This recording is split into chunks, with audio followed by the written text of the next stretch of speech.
नमस्कार दोस्तों। चुगता चकोर अंगारे। सूरज की एक बेटी थी। वे बहुत ही खूबसूरत थी, इसलिए उसे सब लोग चांद कहते थे। चांद बचपन से ही अपने पिता से अलग रहती थी। जोशियों का कहना था कि पिता और पुत्री अलग अलग रहेंगे, अगर साथ रहे तो पृथ्वी पर बहुत बड़ा अनिष्ट होगा। इसलिए सूरज ने चांद के लिए एक दूसरी चोटी पर एक कुटी बना दी। उस जगह को लोग चांदकोट कहते थे। चांद वहां अकेली रहती थी। अपनी रक्षा के लिए उसने दो बड़ी सींगों वाली भैंस रखी हुई थी। चांद घास काटती, दूध पीती और बड़े आराम से रहती थी। एक दिन मृत्युलोक का कोई राजकुमार ना जाने कहाँ कहाँ भटकता हुआ सूरज के पास पहुंचा। सूरज ने उसे देखा तो पूछा, यहाँ क्यों आए हो, क्या चाहते हो? राजकुमार ने कहा, कुछ नहीं, यहीं रहना चाहता हूँ। मेरा इस संसार में कोई नहीं है, कुछ काम मिल जाए तो यहीं पड़ा रहूंगा। उसके कपड़े फटे हुए थे, पैरों में बीमारियां पड़ी हुई थी, चेहरा भूख प्यास से कुमलाया हुआ था। तो सूरज को उस पर दया आ गई। उसे दीनहीन बालक समझकर उन्होंने उसे अपने पास रख लिया और कहा कि तुम चांदकोट चले जाओ, वहां मेरी बेटी चांद रहती है। राजकुमार ने पूछा, मुझे वहां क्या करना होगा? सूरज ने कहा, तुम्हें वहां चांद की भैंसों के लिए घास काटना होगा।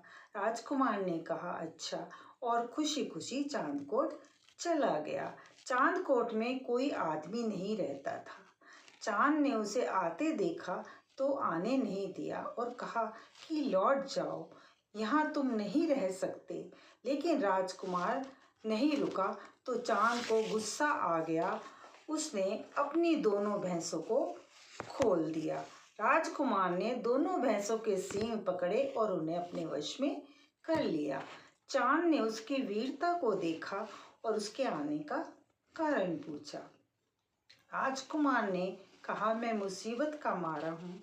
सूरज देवता ने मुझ पर कृपा की और तुम्हारी भैंसों के लिए घास काटने यहाँ भेज दिया। चांद ने कहा, ठीक है, लेकिन तुझे मुझसे दूर रहना होगा। मैं किसी मर्द की छाया तक देखना पसंद नहीं करती। राजकुमार ने कहा, ठीक है, और अपने काम पर लग गया। इस तरह कई दिन बीत गए। वह कभी कभी चांद के करीब ना जाता, पर चांद उसे देखती रहती। उसकी छाया का डर भी उसके मन से निकल गया। उसे देखकर ना जाने चांद कभी कभी उदास क्यों हो जाती। एक दिन वह यूं ही उदास बैठी थी कि वह उसे आता हुआ दिखाई दिया। उसने उसे अपने पास बुलाया और बोली, घसियारे लड़के, क्या घास काटना ही जानते हो या कुछ और भी आता है? लड़के ने कुछ नहीं कहा। चांद ने उसे अपने पास बिठा लिया और हाथी दांत के पासे निकाले और दोनों खेलने लग गए। फिर क्या था, खेल ही खेल में वह घसियारा घास काटना भूल गया। अब तो वो रोज पासे खेलते और फूलों की तरह हंसते और खुश रहते। इस तरह वो दोनों एक दूसरे से प्यार करने लगे। लोगों ने देखा तो सूरज से शिकायत कर दी। लोग बातें करने लगे, चांद पर कलंक लगाने लगे। चांद की सगाई बादल से पहले ही तय हो गई थी, तो सूरज ने जल्दी ही बेटी का ब्याह करने की ठान ली। चांद ने सुना तो वह बहुत रोई, क्योंकि बादल उसे बिल्कुल पसंद नहीं था।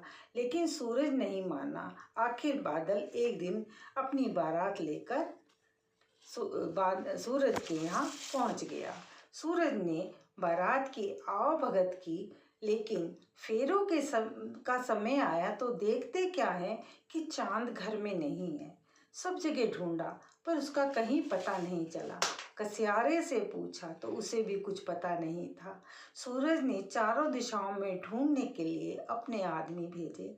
आखिर चांद मिली, पहाड़ की चोटी पर, सबसे ऊंचे पेड़ पर।